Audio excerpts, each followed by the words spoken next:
Hari ini tantangan kita sebenarnya ya pada kelompok-kelompok instan itu. Siapapun lah belajar ilmu pengetahuan yang instan itu pasti rapuh. Ketika diserang dengan pelan-pelan dengan apa, ya nggak bisa gitu. Eranya mungkin sekarang berbeda kayak era sosial media nih. Betul. Nah, umat gamang nih kalau yang awam kan. Ya.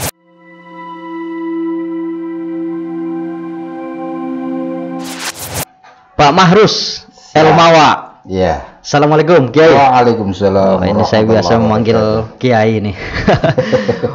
Beliau adalah aktivis, peneliti, sekaligus juga pegiat kajian-kajian keislaman, khususnya Islam Indonesia atau Islam Nusantara. Ini luar biasa. Terima kasih Kiai nih atas kehadirannya di studio Podcast Monitor. Makasih. Oke, bicara soal Islam Nusantara atau Islam Indonesia, saya ingin tahu dulu nih pandangan Kiai seperti apa nih tentang Islam Nusantara yang akhir-akhir ini kembali menarik untuk kita bicarakan, untuk kita bahas. Ya. Monggo Kiai. Baik, terima kasih. Assalamualaikum warahmatullahi wabarakatuh. Waalaikumsalam warahmatullahi wabarakatuh. Tentu ini merupakan kehormatan bagi saya. Pada kesempatan kali ini saya ditanya tentang Islam Nusantara. Saya sebenarnya bukan kiai. Saya ini orang biasa saja. Siap. Hanya saya sejak tahun 2008 2009 ya, saya memang menggeluti secara khusus terkait dengan bagian kecil dari Islam Nusantara. Ini tentang naskah kuno. Naskah kuno ya. Ya, naskah kuno di Cirebon. Oke, terkait dengan penyebaran Islam. Iya, di dalam naskah kuno itu, nah itu. Jadi naskah kuno ini perlu saya jelaskan sedikit, itu tulisan tangan. Oke. Tulisan tangan dari ya masyarakat di Cirebon. Oke. Memang bertingkat ya, ada kiai yang nulis, ada masyarakat biasa, ada murid, ada mursyid gitu. Jadi di dalam naskah naskah kuno itu memang isinya salah satunya adalah tentang persebaran bagaimana Islam berkembang di Cirebon. Baik tentang keislaman yang berkembang di Cirebon ataupun bagaimana jaringan kaitannya Islam di Cirebon dengan dunia lain, misalnya di Nusantara, dengan Sulawesi, Sumatera, kemudian bahkan di Jazirah Arab. Oh gitu ya? Ya, jadi misalnya ada satu kitab tulisan tangan ini terkait dengan Ibnu Arabi. Nah, ya kan ternyata pada masa itu naskah kuno yang berkembang di Cirebon itu bukan hanya tulisan masyarakat lokal, tapi juga ada karya-karya kitab-kitab besar. Salah satunya karya Ibnu Arabi, kemudian ada Fathul Wahhab, itu juga ditulis tangan oleh Kiai Anwaruddin Kriyani dari Buntet. Nah, artinya apa? Artinya bahwa masyarakat Cirebon, ulama Cirebon pada masa lalu itu sudah sangat global gitu, bukan hanya ini. Jadi itu yang saya juga bukti bahwa Islam di Indonesia pada umumnya dan spesifik di Cirebon, yang kita kenal ada Syekh Syarif Hidayatullah atau Sunan Gunung Jati, itu memang generasi penerusnya juga luar biasa gitu.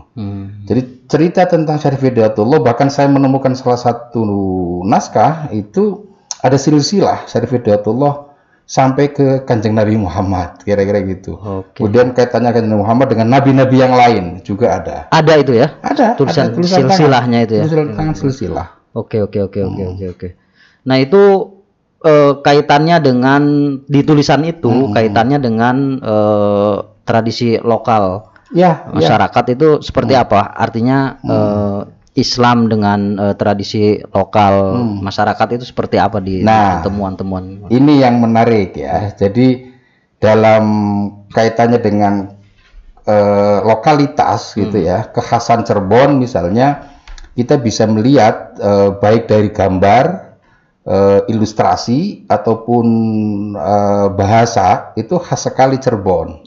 Maka orang selalu menyebut bahwa naskah ini bahasanya apa? Oh, ini bahasanya Arab gitu. Kemudian ada lagi bahasanya Jawa. Tapi Jawanya itu bukan Jawa Tengahan, tapi Jawa Cirebon. Misalnya ada kata-kata ingsun, kemudian ya itu yang membedakan dengan tempat lain ya. Jadi ada kekhasan bahasa. Ilustrasi itu misalkan kita kenal Macan Ali. Kalau di Cirebon pasti kenal tuh Macan Ali. Itu gambar Macan Ali itu gimana ya? Ya seperti macan gitu, tapi tulisannya adalah ilaha illallah. Kemudian ada ini gitu ya. Kemudian Megamendung misalnya. Nah, Megamendung itu sebenarnya bukan khas Cirebon, itu katanya tradisi kaitannya Cirebon dengan multikultural. Jadi kayak Cina, kemudian apa, tapi tiba-tiba Megamendung ini memang seperti mega awan. Kemudian ada beberapa. Nah, ini yang menjadi ciri khas. Itu bisa kita temui misalkan di mushaf Al-Qur'annya. Jadi di mushaf itu kan kalau kita baca seperti mushaf Al-Qur'an pada umumnya kayak di Indonesia ini kan kalau di pembuka surat Fatihah itu kan ada ilustrasinya tuh. Atau iluminasinya ya, iluminasi pinggir. Nah, iluminasinya itu menggambarkan kekhasan Cirebon, misalnya salah satunya dengan ada gambar Megamendung itu. Nah, ini yang membedakan mushaf Al-Qur'an di Cirebon dengan mushaf Al-Qur'an yang di Jogja, kemudian di Ternate, misalkan di Banten dan tempat lain. Jadi itu yang khas dari lokalitas di manuskrip atau di naskah kuno tulisan tangan itu ya memang kekhasan bahasa orang Cirebon gitu.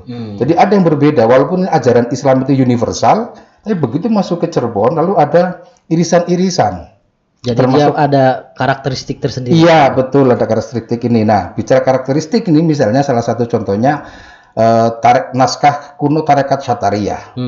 Nah, dalam kajian saya memang Syatariah di Cirebon itu bukan hanya satu silsilah, tapi banyak sekali silsilah.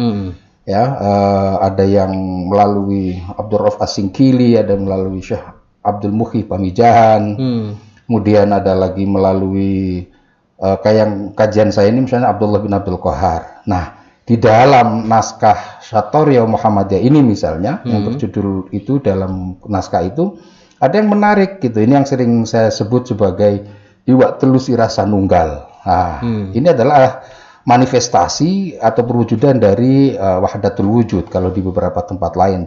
Kalau di situ disebut sebagai martabat 7, martabat pitu gitu. Jadi, nah, yang khasnya adalah ada gambar ikan kepala, satu kepala 3 badan, makanya Iwak Telu Sirasa Nunggal. Jadi 3 ikan. Maknanya apa itu, Kay? Nah, ini tadi saya katakan bahwa ini manifestasi dari perwujudan bagaimana memahami ajaran tasawuf tarekat ini dalam konteks yang lebih ringkas gitu. Jadi misalkan ada dari 3 tubuh ikan itu, satu misalkan ada simbol penjelasan lafal Allah, kemudian lafal Azat Muhammad, kemudian ada lagi yang Ahadiyah, Wahdatiyah, Alam Ahad, ya gitu-gitu. Jadi Alam Wahda, Wahidiyah, kira ada penjelasan seperti itu, martabat 7. Nah, Iwak Telu ini sebenarnya bukan hanya di Cirebon, tapi di beberapa tempat juga ada. Nah, ini yang kemudian saya sebut bahwa ada jejaring dari ilustrasi Iwak Telu ini. Misalkan ada di Mindanao, di Filipina. Ya, kemudian ada yang di Jawa Timur, kemudian ada yang di beberapa tempat lain. Nah, yang menarik menurut saya, kenapa saya bisa menyebut sebagai kekhasan Cirebon, karena di situ disebutkan bahwa ada keterangan siapa yang menulis itu, gitu, Anganggit siapa itu di Cirebon agak jelas. Nah, ini yang menurut saya ini yang agak berbeda. Misalkan Anabel Tekhalov itu, ya dia menyebut sebagai Trimina. Ini memang bukan hanya khas Indonesia, tapi di beberapa negara lain ada. Tetapi Trimina ini itu kalau di Cirebon memang spesifik tentang tarekat Syatariah. Nah, silsilahnya hanya ada ketika menjelaskan Syatariah dengan jalur Syekh Abdullah bin Abdul Qahar.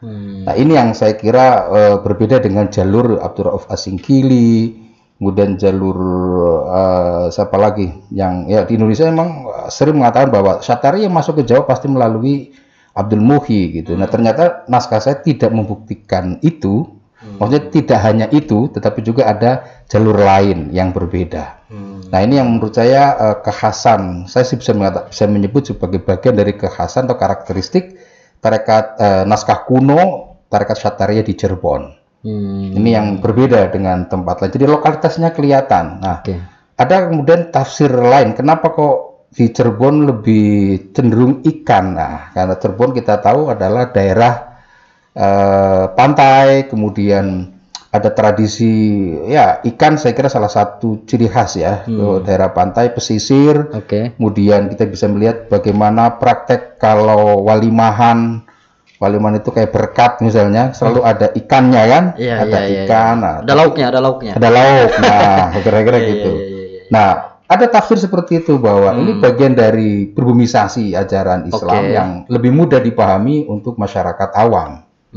Walaupun itu tidak bisa juga serta-merta orang masyarakat awam bisa mudah memahaminya. Tapi paling tidak dengan simbol ini bagaimana kita taqarrub ilallah, kemudian memahami tentang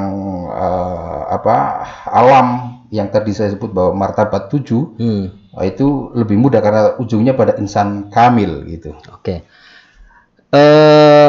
Temuan-temuan tadi dalam konteks keislaman Indonesia gitu kan, dalam konteks keislaman Indonesia, bagaimana Islam dan budaya lokal mampu berakulturasi itu seperti apa sih sebenarnya gitu kan, artinya bagaimana proses pembaurannya, kemudian bagaimana batas-batasnya, karena kita tahu misalkan hari ini kajian-kajian itu menarik ketika misalkan oh ini bid'ah, ini sudah keluar dari konteks Islam yang sebenarnya dan lain sebagainya. Nah itu seperti apa itu? Ya, ini yang menurut saya di Cirebon yang khas ya. Cirebon saya kira mulai populer itu setelah Syarif Hidayatullah. Sunan Gunung Jati itu sekitar abad 15. Padahal Islam lahir itu abad 6, 571 kira-kira gitu ya, zaman Nabi Muhammad. Kemudian ada yang paling mendekati dari abad 15 itu ada pendudukan Konstantinopel abad 15, 14 sekian, yang kalau kita mau melihat film populer itu ada Sultan Mahmud II. Itu bagaimana Konstantinopel diturunkan dan kalau misalkan abad 16 atau abad 15 di Cirebon, sebenarnya ini bukan sesuatu yang sangat jauh, tapi sangat dekat dengan perkembangan Islam. Dalam konteks Islam begitu luas, Islam sudah berkembang, kemudian Islam sudah kemana-mana dan sudah besar dan banyak tokohnya. Nah, kaitan dengan Islam Indonesia, saya ingin mengatakan bahwa ternyata ajaran-ajaran disampaikan itu tidak murni harus menggunakan berbahasa Arab, tapi menggunakan bahasa lokal, bahasa kaumnya. Jadi menggunakan bahasa kaumnya ini seperti dalam Al-Quran, gitu. Jadi dijelaskan di situ dalam Al-Quran bahwa para nabi atau para rasul itu ketika menjelaskan ajaran-ajaran keagamaannya itu disesuaikan dengan bahasa kaumnya. Kebetulan kaumnya Arab. Nah, kebetulan Arab menggunakan bahasa Arab. Di Cirebon yang menggunakan bahasa Cirebon. Nah, di Jawa misalnya ada Sunan Kalijaga, ada Sunan Bonang, ada ini kemudian Syekh Soleh Darat yang menggunakan pegon, aksara pegon, kemudian menggunakan bahasa Jawa gitu ya. Nah, jadi ini yang menurut saya bagaimana menggunakan bahasa lokal disandingkan dengan ajaran Islam yang universal, dan itu tidak menimbulkan konflik antar masyarakat, kebudayaan yang berbeda gitu. Kita tahu bahwa Cirebon abad 15 itu memang sudah metropolitan. Bagaimana misalnya Cina, kita kenal mungkin yang sangat populer Cheng Ho, kemudian kalau menurut beberapa buku ya, buku Tom Peirce misalnya yang sangat terkenal, catatan Tom Peirce itu, dia menyebutkan bahwa di Cirebon ada pelabuhan. Nah, pelabuhan tentu konteks hari ini pelabuhan itu sudah sangat metropolis, ada Arab, ada Cina, ada India.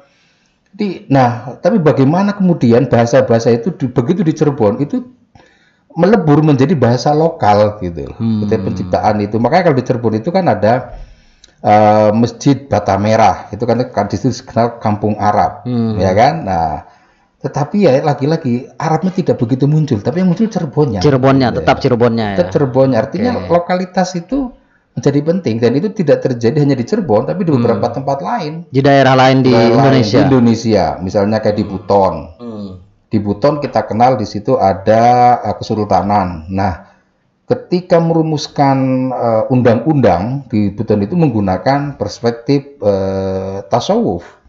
Nah, ini juga artinya menarik gitu loh, ada bagaimana ke lokalitas itu dikaitkan dengan ajaran Islam, bagian dari ajaran Islam yang untuk memberikan kesejahteraan kepada masyarakat dan untuk mengatur kepada masyarakat.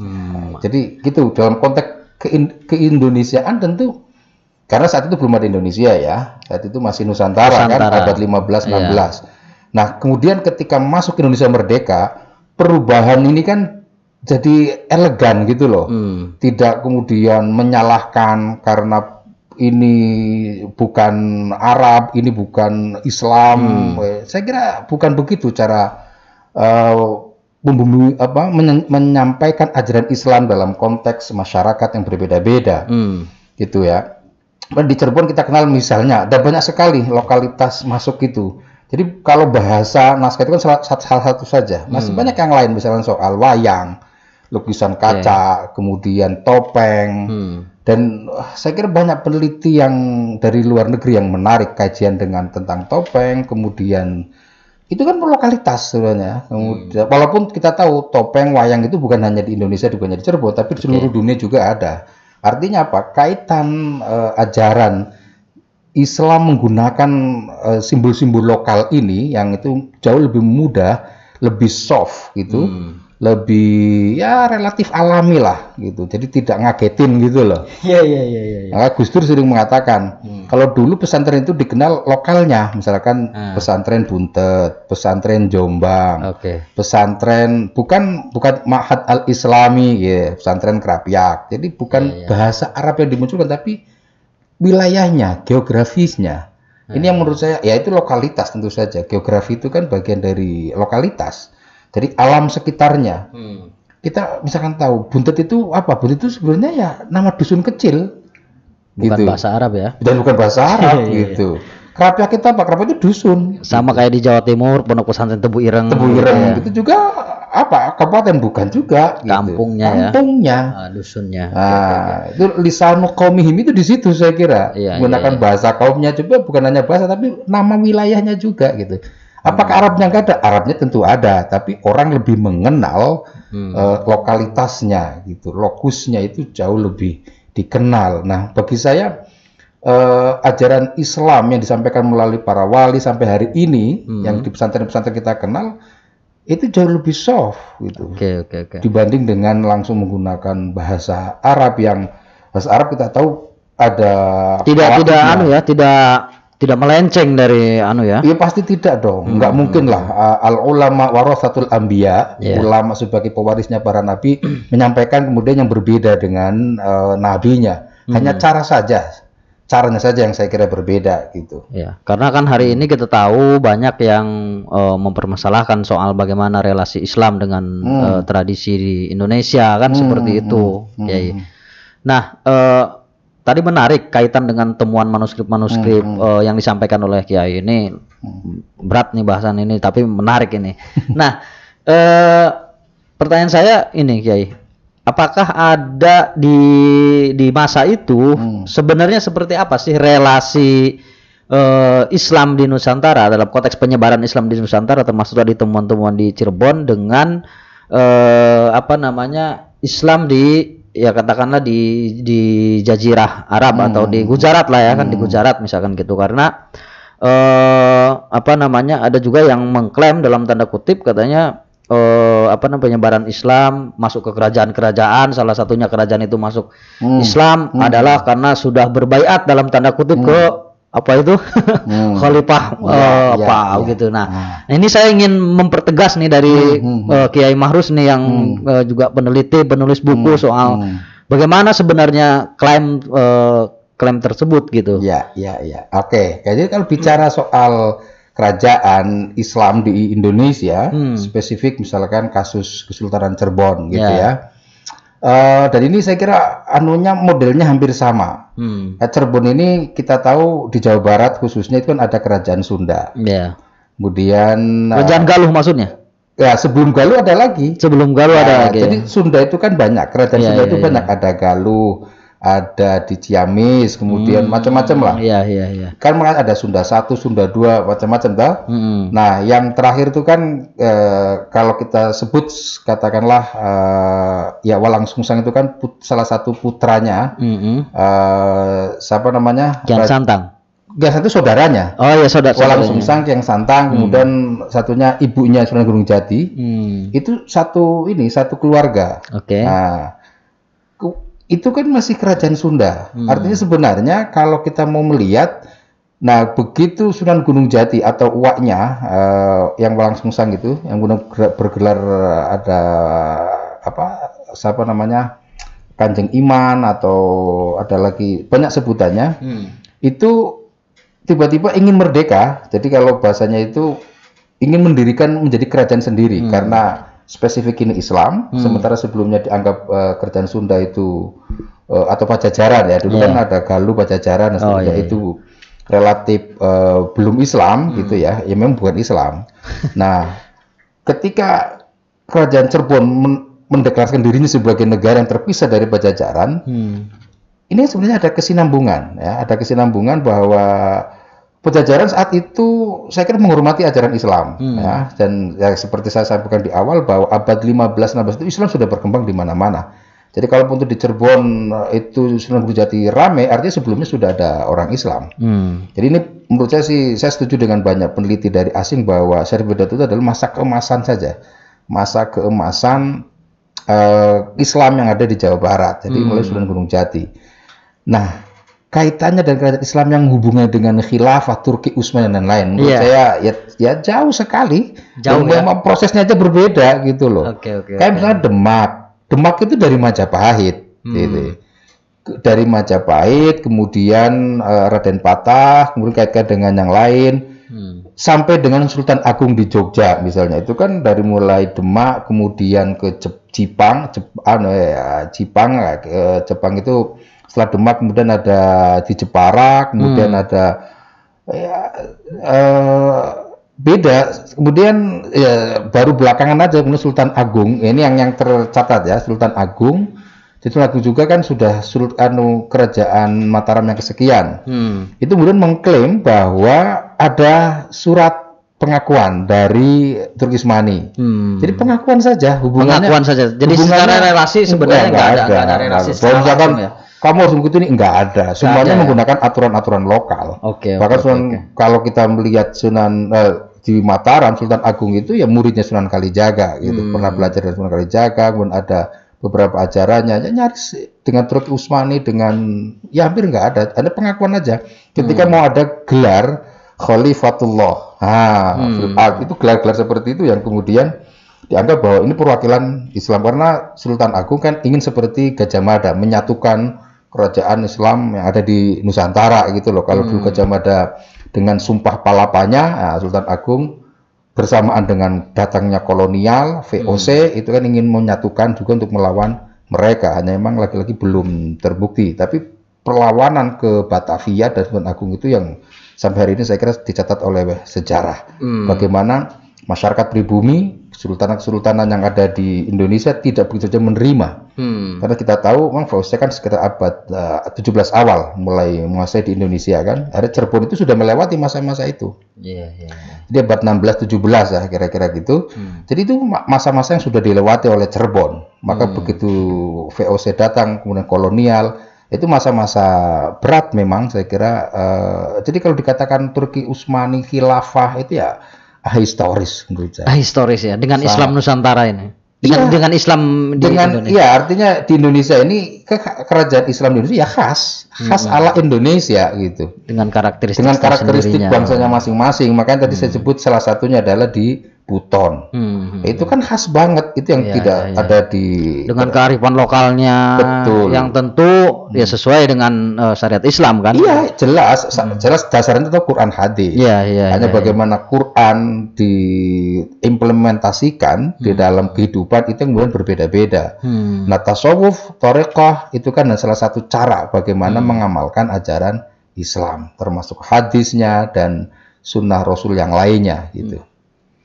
Nah, dalam konteks hari ini kita tidak bisa menafikan bahwa banyak paham-paham baru, gerakan-gerakan baru, mengatasnamakan Islam-Islam pembaharu pula kan, seperti itu kan, yang coba dalam tanda kutip mengusik Islam Indonesia kan, seperti itu. Nah, ini kan butuh penguatan tentang bagaimana sih sebenarnya sejarah Islam di Nusantara kan, seperti itu. Nah, menurut Kiai ini gimana nih untuk menghalau gerakan-gerakan semacam itu, Bung Atta? Nah, ini menarik ya. Jadi kebetulan karena saya concern saya salah satunya di naskah kuno, jadi kearifan lokal. Kita tahulah Islam di Indonesia ini variannya banyak gitu ya. Pesantren juga jenisnya banyak. Ada pesantren yang memang mengakomodasi tradisi lokal, ada pesantren yang mungkin berbahasa Arab murni, kemudian mau sedikit meninggalkan kearifan lokal, dan saya kira macam-macam lah. Ormas juga sejak zaman sebelum kemerdekaan sama mereka juga macam-macam ada. Dari dulu juga memang seperti dari dulu sudah ada, hanya memang eranya mungkin sekarang berbeda kayak era sosial media nih. Betul. Nah, umat gamang nih kalau yang awam kan. Ya, memang ini problemnya kemudian adalah ada jarak ya, ada jarak baik yang suka sosmed maupun yang tidak suka sosmed. Maka penguatannya menurut saya adalah ketika kearifan lokal Islam dipahami oleh para ulama dan kemudian tidak menggunakan sanad keilmuan dan tidak menggunakan rujukan marojia, masodir, sumber langsung kepada catatan-catatan para ulama yang ada di Indonesia, memang lalu kemudian ada kosong gitu. Jadi ketika ingin mengembalikan bagaimana sejarah Islam di Indonesia supaya lebih toleran, kemudian moderat, kemudian lebih tasamuh, ya saya kira ajaran-ajaran tasamuh, tawazun, kemudian moderat, tawasud, itu kan karena melihat realitas bahwa ajaran Islam tidak bisa dipahami secara harfiah, tapi harus dikontekstualisasikan. Tidak bisa dipahami secara tekstual. Tidak bisa dipahami secara tekstual. Sejak zaman Nabi Muhammad juga seperti itu. Bagaimana Nabi memberikan kasih sayang kepada orang yang berbeda, agamanya, sektenya, dan lain-lain. Itu sebenarnya kan bagian dari kearifan. Pada waktu itu kearifan lokal di Arab dengan kearifan lokal di Nusantara pasti berbeda. Karena ya dari segi geografi dan segala juga pasti berbeda, dari politik juga berbeda. Mestinya bagaimana tuh kalau Islam yang konteks di Indonesia? Itu yang saya katakan bahwa pertama ketika memajari ajaran Islam itu harus punya guru yang jelas. Guru yang jelas itu, guru yang jelas. Ya, guru yang jelas. Misalnya baca, contoh saja sederhana, membaca Al-Quran. Baca Al-Quran ini kan kalau tidak pernah langsung bermuajahah dengan gurunya, misalnya bagaimana makharijul huruf dikeluarkan, antara bedanya ha dan ha, yang itu ada ilmunya, ilmu tajwid, ya agak susah kalau hanya mengandalkan pada buku terjemahan. Bisa berubah itu maknanya ya kayak. Wah, jauh sekali. Misalnya belajar tajwid tapi tidak melalui guru, melalui hanya buku-buku yang ada di online atau di Google, melalui YouTube, itu juga agak susah. Gitu. Jadi itu pentingnya guru. Ini contoh saja, belum lagi baca kitab kuning yang harus menguasai bahasa Arab, nahwu sorof, kemudian perubahan kata, ya. Itu saya kira kalau nggak melalui guru agak susah. Nah, memang ada cara baca yang cepat. Nah, itu kan soal cara gitu. Tapi prinsipnya adalah berguru, ada gurunya. Maka menurut saya cukup hati-hati ketika pola belajar Al-Quran seperti Iqra gitu ya. Itu kan orang diajari di situ, misalnya ini yang saya tangkap ketika anak saya belajar Iqra, lalu tidak kenal huruf. Alif, kalau beda zaman saya misalkan zaman Baghdadi ya, pola alif, ba, ta, tha, jim, kha, kha. Itu kan orang kalau kenal huruf dulu, baru kemudian a, i, u, babi, bu, tati, tu, terus itu merangkai lagi. Nah, sementara di Iqra itu kan orang langsung diajari bacanya, langsung bacanya, tidak hurufnya. Maka ada lagi cara lain namanya, mungkin saya tidak tahu mana yang duluan ya, kayak kiroati. Kiroati itu kan juga ada juga cara baca kayak, tapi kan dikenalkan huruf. Lalu belakang ada madnya, macamnya. Ada lagi yang bu'a. Jadi cara belajar itu macam-macam. Gitu loh. Tetapi prinsipnya adalah memang harus ada gurunya lah. Jadi nggak bisa kalau tidak ada guru. Nah, itu satu. Yang kedua, kembali kepada sumber asal. Sumber asal itu tidak harus kepada Quran hadis. Tetapi misalnya tergantung apa, kalau fikih ya fikih kepada Fikih misalnya fikih Imam Syafi'i, Madzhabul Arba'ah misalnya yang sangat populer gitu, ya langsung ke kitabnya gitu, jangan terjemahannya. Mazhabnya masing-masing. Mazhabnya sesuai dengan ya kedekatan keilmuannya, keyakinan. Begitu juga dengan tauhid. Tauhid juga harus belajar misalnya langsung merujuk pada kitab-kitab aslinya. Kalaupun tidak aslinya itu ya kepada guru-gurunya tadi, kembali kepada kalau di pesantren pasti mulai dari guru yang pertama, yang kedua, terus itu. Tapi lagi-lagi sampai nanti kepada Rasulullah, langsung pada imam mazhab dan seterusnya. Jadi selain bersanad berguru juga kembali kepada bacaan yang original gitu ya, yang asli, yang itu memang tidak bisa misalkan belajar fikih sederhana. Mulai dari Safinatun Najah, kemudian Takrib, Fathul Qorib, kemudian ada Fathul Mu'in, Fathul Wahab. Ini memang bisa dikatakan berjenjang ya. Tetapi orang tidak langsung belajar langsung ke Fathul Wahab, pasti agak kesusahan. Tapi kalau belajar dari pelan-pelan Safinatun Najah misalkan, kemudian ini boleh saja ada Nahwul Wadi, tapi sebagai tahapan-tahapan jangan berhenti sampai di situ gitu. Karena berdasarnya ilmu Allah itu sangat luas. Kalau merujuk kepada Al-Quran itu ya dari bawah gitu. Jadi nggak bisa langsung pegang Qurannya, terjemahannya lalu tafsirkannya, nggak bisa. Orang belajar tafsir itu kan ada ilmunya. Paling nggak maksudnya yang mungkin kalau tahapan-tahapan seperti itu bagi beberapa orang tidak bisa juga, Kiai. Maksudnya dalam arti ini yang cepat, dalam arti misalkan ketika kita bisa membedakan lah, harus membedakan antara ini sepertinya tidak sesuai atau bagaimana. Makanya sebenarnya orang belajar Islam dan belajar ilmu apapun sebenarnya tidak ada yang instan. Nggak ada yang instan. Itu tidak bisa belajar kok instan, itu nggak bisa. Maka kalau dalam ta'lim itu waktu zamani, belajar ilmu yang lama itu sebenarnya bukan sekedar waktunya lama, tapi memahaminya itu dengan kearifan, bagaimana proses ilmu itu dibentuk. Kemudian bagaimana ilmu itu juga disampaikan. Maka ketika orang yang alim menyampaikan itu bukan dengan hitam putih, nggak menyalahkan, oh ini halal, ini haram, ini salah, ini benar, bukan hanya itu. Tapi ya sangat bergantung dengan pengetahuan orang itu gitu. Nah itu yang disebut dengan ud'u ila sabili rabbika bil hikmah wal mau'izati hasanah wajadilhum billati ahsan. Jadi tahapan-tahapannya itu jelas. Nah, ketika kita ke anak kecil mengajarkan ajaran Islam tidak langsung berat gitu ya, pelan-pelan sesuai dengan kadar keilmuannya. Bahwa akan ada orang yang cerdas, yang kreatif, yang cepat, itu sih namanya mustasnayat ya, perkecualian. Tentu boleh saja, tapi kan tidak semua. Maka dalam pendidikan itu kan kenapa harus bertahap, pelan-pelan, saya kira di situ. Nah, hari ini tantangan kita sebenarnya ya pada kelompok-kelompok instan itu. Siapapun lah belajar ilmu pengetahuan yang instan itu pasti rapuh. Ketika diserang dengan pelan-pelan dengan apa, ya nggak bisa gitu ya. Kalau belajarnya, kalau orang bilang bahwa ketika belajarnya itu sudah sudah lama ya, maka itu filosofi belajar yang waktu muda seperti batu gitu ya.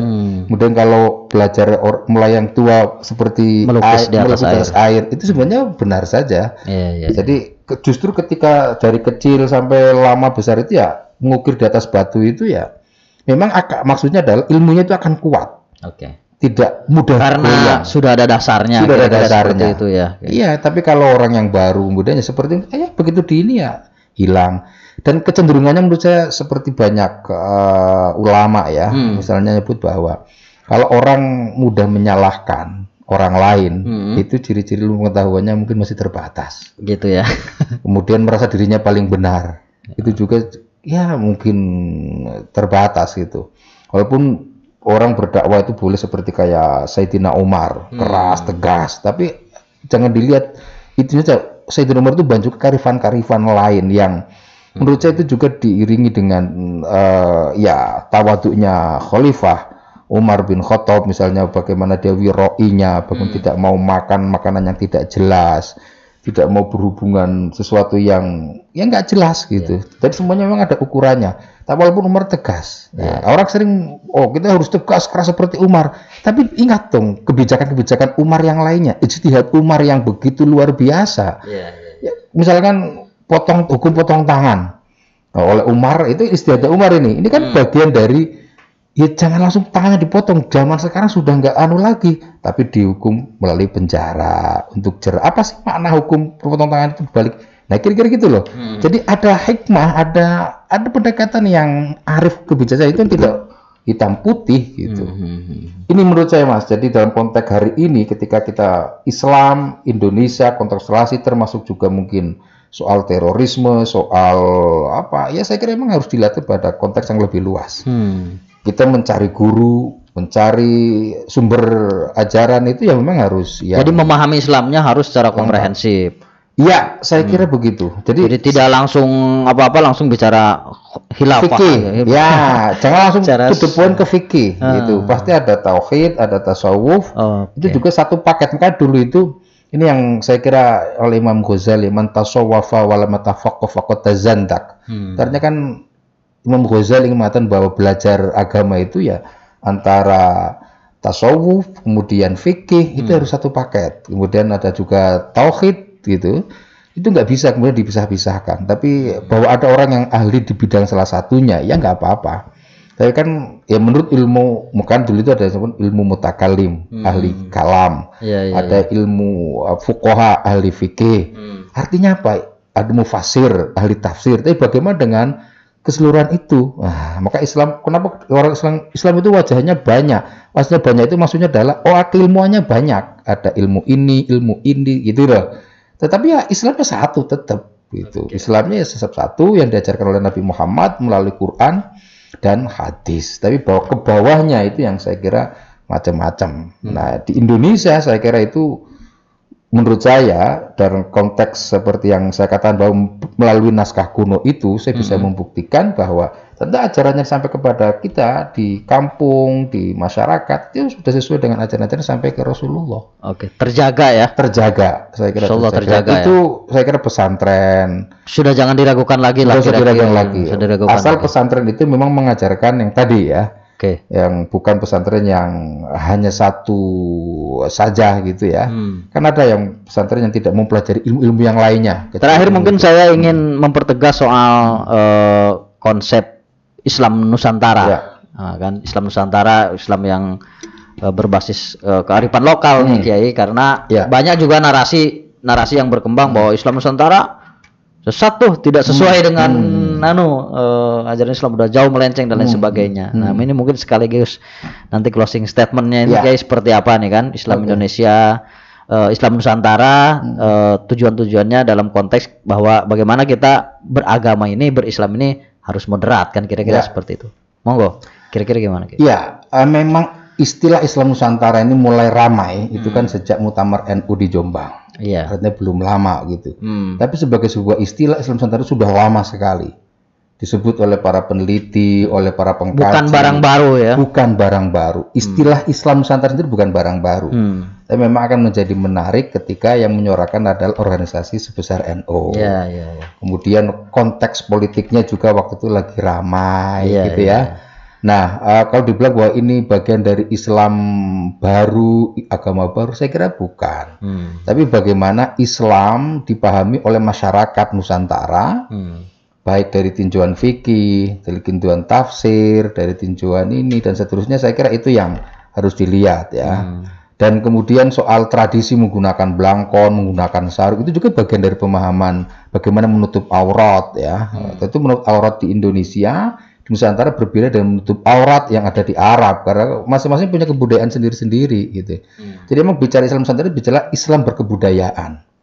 Nah, kebudayaan Islam inilah yang menurut saya kemudian bisa punya banyak wajah. Jadi kalau menganggap bahwa Islam Nusantara itu sesat, Islam Nusantara itu agama baru, saya kira ini orang yang ya tadi mudah menyalahkan. Mbok belajar dulu bagaimana para ulama gitu ya mengajarkan zaman dulu. Memang dulu zaman tapi nggak ada Islam Nusantara, nggak ada. Ini kan hanya naming saja. Ini penamaan akademik gitu. Penamaan akademik sama seperti ketika ngomong Islam. Istilah saja lah kira-kira seperti Islam. itu. Ya, bahasa yang lainnya ada Islam rahmatan lil alamin. Artinya secara ketauhidan kan tidak ada yang berubah dari. Tidak ada yang berubah, tidak ada yang berubah. Kemudian ini nabinya ini enggak ada. Nabi itu Nabi Muhammad. Qurannya Quran yang kita pahami bersama Al-Qur'anul Karim, hadisnya hadis dari Rasul. Jadi sebenarnya Islam Nusantara adalah Islam yang dipahami oleh orang Indonesia, baik sejak Islam ada masuk di Indonesia maupun Islam sampai sekarang gitu. Iya. Bahwa kemudian saya sekarang mau lebih dengan segala kebudayaan dan kearifan lokalnya. Iya. Jadi bukan hanya Jawa tapi juga di Sulawesi, Kalimantan dan seterusnya gitu. Jadi sesuai dengan lokusnya masing-masing. Jadi Islam Nusantara ya bagaimana kita memahami Islam menurut orang Indonesia. Kalau setelah ada negara ya, kalau sebelumnya kan memang istilah Nusantara kan untuk menyebut beberapa ya Asia Tenggara lah kira-kira gitu. Cuman di Indonesia lebih spesifik memang disebut Islam Nusantara. Jadi kalau hari ini Nusantara di mana? Ya memang bisa saja di Malaysia, di Brunei dan seterusnya. Tapi dalam konteks karena ketika diramaikan Islam Nusantara sudah ada nation state di Indonesia ya mungkin spesifik Islam di Indonesia. Saya kira begitu, Mas. Jadi pemahaman Islam Nusantara, Islam Indonesia ini sudah bagian dari wasatiyatul Islam. Jadi Islam yang moderat, Islam yang tengah-tengah, tidak ekstrim kanan, tidak ekstrim kiri, kira-kira gitu. Justru ini yang menurut saya ini adalah jalan tengah yang baik untuk memahami jalan Islam. Tengah yang baik. Jalan tengah yang baik memahami Islam supaya tidak disebut terlalu fundamentalis, terlalu radikal. Justru ini yang Islam yang wajar-wajar saja. Gitu. Baik. Gitu. Terima kasih Pak Mahrus, Kiai Mahrus. Saya bukan Kiai Mas. Oh iya. Sahabat-sahabat, demikian obrolan saya dengan Kiai Mahrus ya. Saya biasa memanggil Kiai. Ini seorang peneliti, aktivis, pegiat dan penulis buku kajian-kajian keislaman khususnya Islam Nusantara. Terima kasih. Sampai jumpa di edisi podcast berikutnya. Jangan lupa like, komen, dan subscribe ya. Kalau konten ini bermanfaat, insya Allah sih kayaknya bermanfaat nih. Ini bermanfaat. Silahkan di share, dibagikan. Sekali lagi saya ucapkan terima kasih Pak Mahrus. Sahabat-sahabat sekalian tetap jaga kesehatan, jaga jarak, pakai masker dan rajin-rajin cuci tangan biar kita terhindar dari COVID-19. Amin. Terima kasih. Assalamualaikum warahmatullahi wabarakatuh. Waalaikumsalam warahmatullahi wabarakatuh.